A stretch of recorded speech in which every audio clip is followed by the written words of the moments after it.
keep her sights fixed on the sun, no matter what. Never mind that she was only 7 years old. Now she would have been telling her mother, "You'll see, Toby's going to be okay." Somewhere a little way off, Allison, the realist, would have leaned against a door offering nothing in the way of encouragement or good cheer. Until this day, the connection between Allison and Toby had been the closest of any in the family. Allie and her brother took violin lessons together, and though not generally given to effusive displays, it was always Allie who had clapped louder than anyone when Toby performed one of his wild, made-up songs, as he so often did for them. "You wait and see, Mom," she used to tell Eleanor. "Toby's going to be a rock star someday."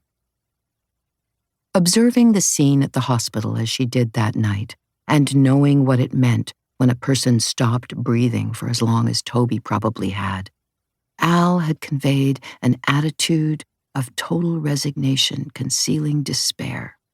Yeah, right. The boy she had adored was gone. She had no intention of accepting a substitute. Everything had happened so fast that there was only a blur of voices, faces, wailing. At first, all Eleanor had known was that with every passing second, Toby's brain cells might be dying if they weren't dead already. "Hurry, hurry, hurry! Faster, faster, go!" The metal cart had flown past with the limp form of her son stretched out on it, still wearing the pink pajama top with a picture on the front of Pee Wee Herman that Ursula had handed down to him that he never wanted to take off, and that crazy tail of his. Just for a second, an image came to Eleanor, who knew why, of a television game show from her youth, Supermarket Sweep, where contestants raced through the aisles of a store, tearing around the supermarket corners as if it were the Indy 500, throwing groceries in their carts in the hopes of ringing up the highest total at the checkout to win the big prize.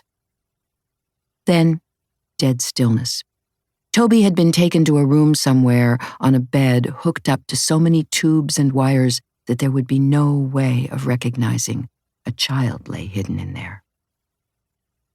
Eleanor could only imagine the doctors working on him, this boy who, hours before, had filled his pockets with rocks, same as he always did, and wandered down to their pond, singing one of his made-up songs, most likely, or telling himself one of his wild stories.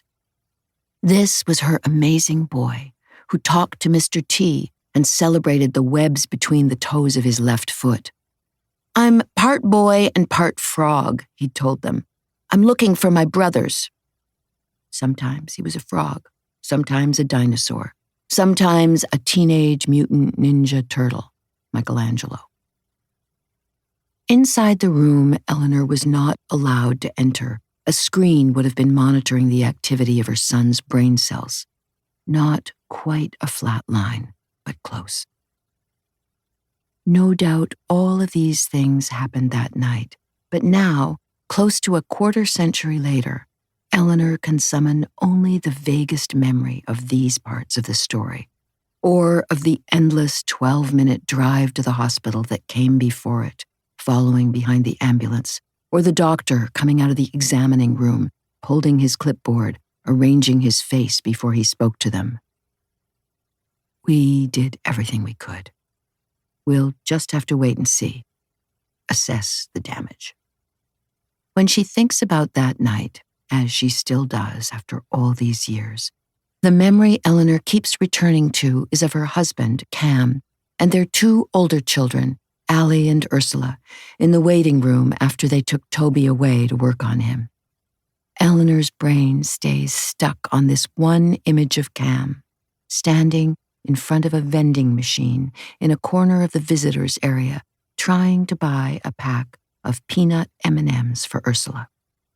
The machine had taken his money, but the M&Ms never dropped into the slot.